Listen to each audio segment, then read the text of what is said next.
नमस्कार दोस्तों, मैं एडवोकेट हरकिशन सिंह बावा। आज दोस्तों मैं आपको बताऊंगा सूचना का अधिकार अधिनियम 2005 का अध्याय 2। दोस्तों ये अध्याय बहुत ही ज्यादा महत्वपूर्ण है क्योंकि इस अध्याय के द्वारा हमें सूचना का अधिकार और लोक प्राधिकारियों की बाध्यताओं के बारे में पता चलेगा। क्योंकि दोस्तों कोई भी अधिनियम तभी शक्तिशाली होता है जब उस पर जो अधिकारी जो कार्य करते हैं उनकी कुछ बाध्यताएं भी हों। अन्यथा क्या होगा, हर व्यक्ति अपने हिसाब से काम करेगा, फ्री होकर काम करेगा, जो कि ऐसा नहीं होना चाहिए। फ्री इंसान रहे लेकिन अपने निजी जीवन में, लेकिन जहां पर कर्तव्य परायणता की बात आती है, कर्तव्य की बात आती है, वहां पर बाध्यताएं शब्द अनिवार्य हो जाता है दोस्तों। तो दोस्तों मैं आपको बताना चाहूंगा कि अध्याय 2 के अंदर सूचना का अधिकार और लोक प्राधिकारियों की बाध्यताएं, इसके संबंध में हम आज बातचीत करेंगे। दूसरा, इसमें जो धाराएं हैं, धारा 3 से लेकर के धारा 11 तक इस अध्याय के अंदर दी गई हैं, ताकि लोग इस बात को समझ सके, हर नागरिक इस बात को समझ सके कि इस अध्याय के अंदर 3 से 11 तक यानी कि 9 धाराओं का समावेश है। इसमें दोस्तों धारा 3 क्या कहती है? सूचना का अधिकार इस अधिनियम के उपबंधों के अधीन रहते हुए सभी नागरिकों को सूचना का अधिकार होगा। अब देखिए, इस बात को समझना बहुत ज्यादा जरूरी है कि इस धारा में क्या कहा गया है। इस अधिनियम के उपबंधों के अधीन रहते हुए सभी नागरिकों को सूचना का अधिकार होगा। सभी नागरिकों को, जी हां दोस्तों, जो भी लोग भारतीय हैं, जो भारतीय नागरिक हैं, केवल उन्हीं को सूचना का अधिकार होगा, अन्यथा अन्यों को नहीं। जैसे दोस्तों अगर कोई बाहर के विदेशी कोई व्यक्ति है, अगर वो भारत से कोई सूचना का अधिकार के तहत कोई सूचना मांगता है, तो ये तो हमारे देश के लिए एक बड़ी विकट समस्या पैदा हो जाएगी। तो इसलिए इस धारा के अंदर साफ कह दिया गया है कि भारत के नागरिक ही सूचना प्राप्त कर सकते हैं, इसके अंतर्गत आते हैं। दूसरा दोस्तों, धारा 4 कहती है लोक प्राधिकारियों की बाध्यताएं। तो लोग जो प्राधिकारी हैं उनकी क्या क्या बाध्यताएं होंगी, इस बारे में धारा 4 बताती है। धारा 4 की उपधारा 1, प्रत्येक लोक प्राधिकारी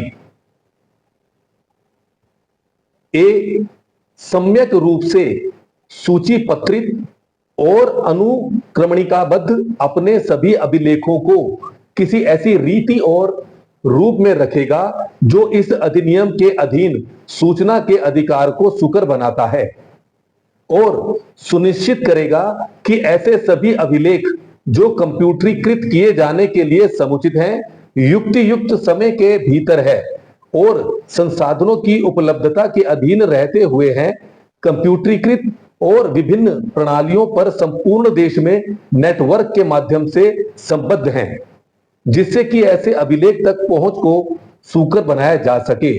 अर्थात दोस्तों जो भी लोक प्राधिकारी होगा उसे हर अभिलेख को इस तरीके से रखना है जो कि हर नागरिक की पहुंच के करीब हो, हर नागरिक उस दस्तावेज तक पहुंच सके। इस विधि से वो संभाल कर सिस्टम से अच्छे से रखेगा, ताकि अगर उसे कोई जानकारी लेनी है तो उस अभिलेखों को जो सुरक्षित किए गए हैं विधिवत ढंग से उसे जल्द से जल्द उसे प्रदान कर दी जाए। और दोस्तों बी क्या कहता है?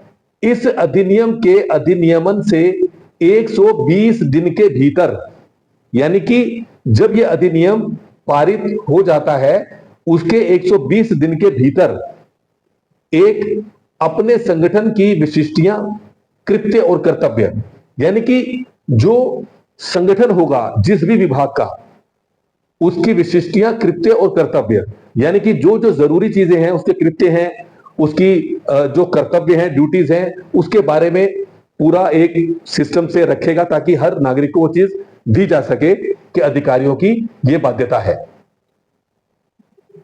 धारा 4 का बी के दूसरे में कहते हैं अपने अधिकारियों और कर्मचारियों की शक्तियों और कर्तव्य, यानी कि जो उस संगठन के अधिकारी होंगे उनकी शक्तियां और कर्तव्य के बारे में पूरी जानकारी जो कि सत्यापित है, जो कि नियम के अंतर्गत हैं, उन्हें भी सुरक्षित रखा जाएगा और उसे जल्द से जल्द अगर कोई मांगता है जानकारी तो उसे प्रदान कर दिया जाएगा। तीसरा बिंदु है विनिश्चय करने की प्रक्रिया में पालन की जाने वाली प्रक्रिया जिसमें पर्यवेक्षण और उत्तरदायित्व के माध्यम सम्मिलित हैं। चौथा है अपने कृत्यों के निर्वहन के लिए स्वयं द्वारा स्थापित मापमान।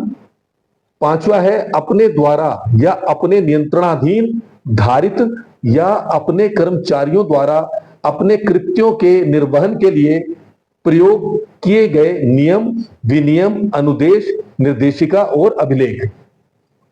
छठा है ऐसे दस्तावेजों के जो उसके द्वारा धारित या उसके नियंत्रणाधीन है प्रवर्गों का विवरण, यानी कि दोस्तों जो भी विभाग होगा उस विभाग के अंदर जो भी कर्तव्य हैं, अधिकार हैं और उनसे संबंधित जो भी महत्वपूर्ण दस्तावेज हैं, यानी कि सभी दस्तावेज जो उस विभाग से संबंधित हैं उन्हें बहुत ही विधिवत ढंग से संभाल कर रखना होगा ताकि कोई भी यदि सूचना का अधिकार अधिनियम 2005 के अंतर्गत नागरिक सूचना मांगता है तो उसे जल्द से जल्द सूचना प्रदान की जा सके। अब दोस्तों हम बात करेंगे सूचना का अधिकार अधिनियम 2005 की धारा 4 की उपधारा 1 के अंतर्गत 7वें बिंदु पर। 7वां बिंदु क्या कहता है?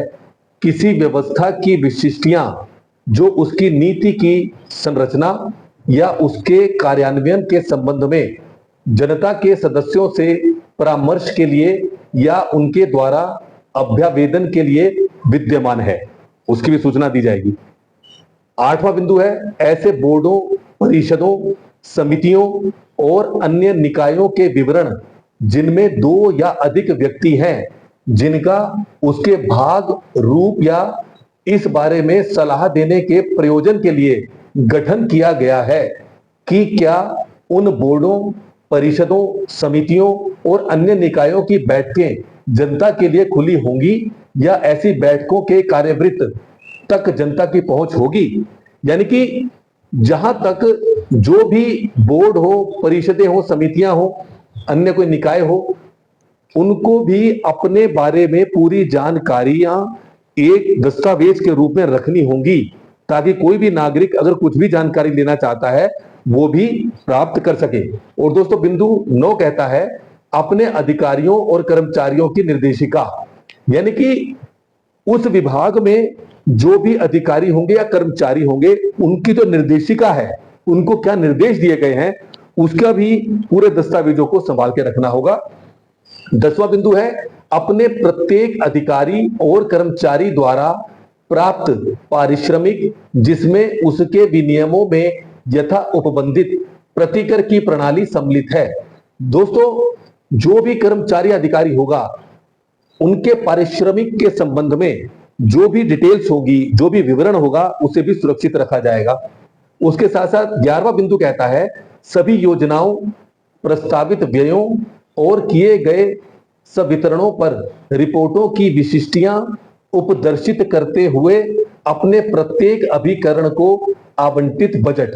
अब दोस्तों जो भी योजनाएं बनेंगी उस विभाग की या जो योजनाएं प्रस्तावित होंगी उससे संबंधित जो आवंटित बजट है, जो आवंटन जिसका किया जा चुका है या किया जा सकता है, तो उस संबंध में भी पूरी जानकारी सुरक्षित रखनी होगी। 12वां बिंदु कहता है सहायकी कार्यक्रमों के निष्पादन की रीति जिसमें आवंटित राशि और ऐसे कार्यक्रमों के फायदाग्राहियों के ब्यौरे सम्मिलित हैं। जो भी कार्यक्रम होंगे जिनसे उन योजनाओं को समझ लीजिए आप, या जो भी आवंटित राशि की गई है उन कार्यक्रमों में जिन जिन को उसमें फायदा मिला है उसका भी पूरा विवरण सम्मिलित होगा, ऐसा भी दस्तावेज सुरक्षित रखा जाएगा। उसके बाद दोस्तों 13वां बिंदु कहता है अपने द्वारा अनुदत्त रियायतों, अनुज्ञा पत्रों या प्राधिकारों के प्राधिकर्ताओं की विशिष्टियां। 14 बिंदु कहता है किसी इलेक्ट्रॉनिक रूप में सूचना के संबंध में ब्यौरे जो उसको उपलब्ध हो या उसके द्वारा धारित हो। 15 बिंदु कहता है सूचना अभिप्राप्त करने के लिए नागरिकों को उपलब्ध सुविधाओं की विशिष्टियां, जिनके अंतर्गत किसी पुस्तकालय या वाचन कक्ष के यदि लोक उपयोग के लिए अनुरक्षित हैं तो कार्यकरण घंटे सम्मिलित हैं। मतलब दोस्तों, जो भी नागरिकों के लिए जो भी सुविधाएं प्रदान की जाती हैं उस विभाग के द्वारा उनकी भी जानकारी पूर्णतया सुरक्षित रखनी होगी, ताकि कोई भी नागरिक सूचना प्राप्त करके उन पुस्तकालयों को, यदि कोई समय ऐसा निर्धारित किया गया है कि कोई भी नागरिक आकर के उस पुस्तकालय में अध्ययन कर सकता है, जानकारी ले सकता है, तो उसका विवरण भी सुरक्षित रखना होगा। उसके साथ साथ दोस्तों 16वां बिंदु कहता है लोक सूचना अधिकारियों के नाम, पदनाम और अन्य विशिष्टियां। तो जो भी विभाग होगा, आपने देखा होगा जब आप किसी सरकारी विभाग में जाते हैं तो वहां पर एक बोर्ड चस्पा किया होता है जिसके अंदर जो भी उस विभाग का जो लोक सूचना अधिकारी हैं, सहायक लोक सूचना अधिकारी हैं, तो उनका भी विवरण दिया जाता है। तो ये सब कब हुआ? ये सूचना का अधिकार के इंप्लीमेंटेशन के बाद ये सब कार्य प्रारंभ हो गए कि यहाँ पर लोक सूचना अधिकारी कौन है, सहायक लोक सूचना अधिकारी कौन है। नहीं तो क्या होगा, कोई नागरिक जाएगा और वो पूछता रहेगा भाई कौन, मैं किससे बात करूं, किससे मिलना है, मुझे परेशान हो जाएगा वो। तो वो सीधा जो बोर्ड चस्पा है, ये अनिवार्य है दोस्तों, वो बोर्ड चस्पा करना अनिवार्य है। तो उस बोर्ड को पढ़ेगा, उस पर संपर्क सूत्र होगा, सहायक लोक सूचना अधिकारी या लोक सूचना अधिकारी जिसे संपर्क करेगा और उनसे वार्तालाप करेगा और जो जानकारी के संबंध में बातचीत करनी है वो आराम से कर सकता है। तो ये उसी नियम के अंतर्गत है दोस्तों। अब 17वां जो बिंदु है, ऐसी अन्य सूचना जो विहित की जाए प्रकाशित करेगा और तत्पश्चात इन प्रकाशनों को प्रत्येक वर्ष में अद्यतन करेगा। यानी कि दोस्तों इस प्रकार की जो सूचनाएं हैं उनको ज्यादा से ज्यादा प्रकाशित भी किया जाएगा उस विभाग के द्वारा, ताकि जनमानस उसके बारे में पूरी जानकारी रख सके। तो दोस्तों अब हम आपको बताएंगे सूचना का अधिकार अधिनियम 2005 की धारा 4 की जो उपधारा 1 है उसमें जो सी है।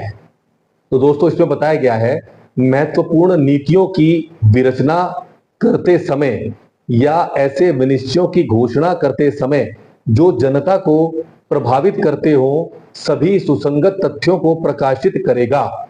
यानी कि दोस्तों जो विभाग है, जो भी महत्वपूर्ण नीतियां हैं उस विभाग की, अगर वो जनमानस से यानी कि नागरिकों से उनके जीवन को प्रभावित करती हैं, जो नीतियां बनाई गई हैं उनके बारे में पूरी जानकारी को और उसके तथ्यों को प्रकाशित भी करेगा। ये सी में बताया गया है। अब दोस्तों इसके डी में बताया गया है प्रभावित व्यक्तियों को अपने प्रशासनिक या न्यायिक कल्प विनिश्चयों के लिए कारण उपलब्ध कराएगा। यानी कि दोस्तों इसमें जो व्यक्तियों को अपने प्रशासनिक या न्यायिक कल्प विनिश्चयों के लिए कारण उपलब्ध कराएगा, यानी कि जो भी कार्रवाइयां होंगी उसके विभाग की उसके बारे में भी पूरी जानकारियां उपलब्ध कराएगा। इसके बाद दोस्तों जो धारा 4 की उपधारा 2 है वो कहती है प्रत्येक लोक प्राधिकारी का निरंतर यह प्रयास होगा कि यह स्वप्रेरणा से संसूचना के विभिन्न साधनों के माध्यम से, जिसके अंतर्गत इंटरनेट भी है ना दोस्तों, जो वर्तमान में इंटरनेट भी चल रहा है, नियमित अंतरालों पर जनता को उतनी सूचना उपलब्ध कराने के लिए उपधारा 1 के खंड बी की अपेक्षाओं के अनुसार उपाय करें, जिससे कि जनता को सूचना प्राप्त करने के लिए इस अधिनियम का कम से कम अवलंब हो। यानी कि दोस्तों उपधारा 2 कहती है कि इंटरनेट के द्वारा या और भी कई ऐसे जो भी सिस्टम बना सकें वो, उनके द्वारा जनता को ज्यादा से ज्यादा उस विभाग के बारे में सूचना मिलनी चाहिए, ताकि उन्हें सूचना के अधिकार के अंतर्गत आवेदन करने की कम से कम आवश्यकता हो। क्योंकि दोस्तों आवेदन कब किया जाएगा? जब सूचना नहीं होगी, जब सूचना हमारे पास ऑटोमेटिक विभाग ने दे दी, प्रकाशन के द्वारा, ईमेल के द्वारा, इंटरनेट के द्वारा, जैसे भी है, तो उसके लिए क्या होगा कि उन्हें आवेदन करने की इतनी आवश्यकता नहीं पड़ेगी। तो वो भी एक प्रावधान उपधारा 2 में रखा गया है। अब दोस्तों धारा 4 की उपधारा 3 कहती है उपधारा 1 के प्रयोजन के लिए प्रत्येक सूचना को विस्तृत रूप से और ऐसे प्रारूप और रीति में प्रसारित किया जाएगा जो जनता के लिए सहज रूप से पहुंच योग्य हो सके। अब देखो दोस्तों, इसमें जो उपधारा 1 है, यानी कि उसके अंतर्गत जो हमने पॉइंट्स पढ़े थे, बहुत सारे पॉइंट्स हैं उसके अंदर, तो मतलब इतना आसान कर दिया जाए सिस्टम को, सूचनाओं को इतना मतलब सहज कर दिया जाए, आसान कर दिया जाए कि जनता को सहजता से ही सारी जानकारी प्राप्त हो जाए, यानी कि उसे ज्यादा हेडेक ना लेनी पड़े, ज्यादा पेन ना लेना पड़े। तो इतना ज्यादा आप ब्रॉड उसका विस्तार उसका प्रचार करें कि ज्यादा से ज्यादा सूचना जनता को मिल सके और जनता जो है सहजता से सूचना प्राप्त कर सके।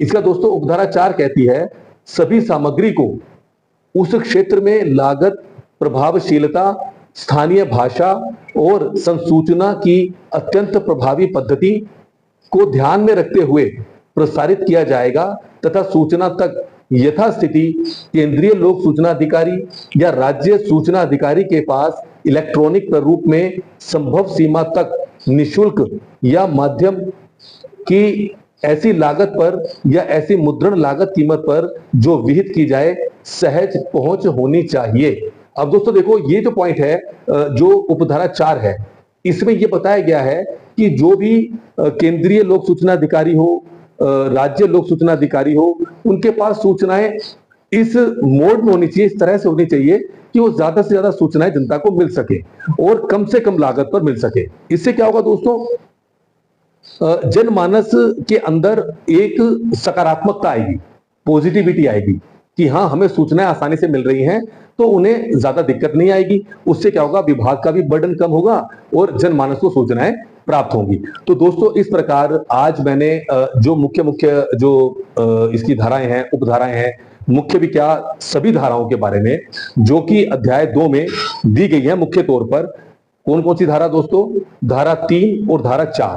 क्योंकि दोस्तों ये धारा जो 4 है वो काफी विस्तृत है, काफी बड़ी है, क्योंकि इसके अंदर सूचना का अधिकार अधिनियम 2005 के अंतर्गत पूरा प्रयास किया गया है कि जनमानस को ज्यादा से ज्यादा सूचनाएं आसानी से कैसे प्राप्त हो सकती हैं, इसके लिए उन्हें बाध्य किया गया है। अब दोस्तों इसके बाद, इस वीडियो के बाद हम लोग धारा 5, धारा 6, 7, 8, 9, 10 और 11 इसके बारे में आपको बताएंगे। तो दोस्तों आपने इतना प्यार हमें दिया है, हम लोग जो भी मेहनत कर रहे हैं, हमारी टीम जो मेहनत कर रही है, आपके जो कमेंट्स आते हैं, आपके जो लाइक्स आते हैं, आपके जो व्यूज आते हैं, उससे हमें बहुत खुशी मिलती है दोस्तों। और दोस्तों आने वाले समय में हम इतना और इसको धीरे धीरे और इतना इजी वे से कर देंगे कि कोई भी व्यक्ति बड़ी ही आसानी से इन सबको समझ सकता है। लेकिन एक एडवोकेट होने के नाते हमारी ये एक जिम्मेदारी हो जाती है कि जो एक्ट में लिखा गया है, आप समझना दोस्तों, जो एक्ट में लिखा गया है, जो बताया गया है, जो माननीय संसद के द्वारा जो पारित हुआ है, जो एक्ट बना है, हम उसको एज इट इज बताएं। लेकिन हम पूरी कोशिश करते हैं कि उसको आसान भाषा में बताएं, लेकिन हम ऐसा कोई बात नहीं कह सकते जो कि इस अधिनियम से अलग हो। इसलिए कभी कभी आपको लग सकता है कि हमारी जो भाषा है वो काफी क्लिष्ट है, लेकिन दोस्तों ये हमारे ऊपर एक जिम्मेदारी भी है कि आप तक हम वही सूचना दें जो बिल्कुल सही है, सटीक है दोस्तों। तो दोस्तों मैं आपसे पुनः ये निवेदन करना चाहूंगा कि हमारा जो यूट्यूब चैनल है advocate Harkishan Singh Bawa, please इसको सब्सक्राइब करें, इस पे कमेंट करें, इसको शेयर करें। और दोस्तों जो भी आपके मित्र हो उनसे आप थोड़ा सा बोलें, क्योंकि दोस्तों मेरा एक ही मकसद है, समाज और देश के नागरिकों को और अपने देश को सशक्त बनाना दोस्तों। इसी के साथ दोस्तों आज की इस वीडियो का मैं समापन करता हूं।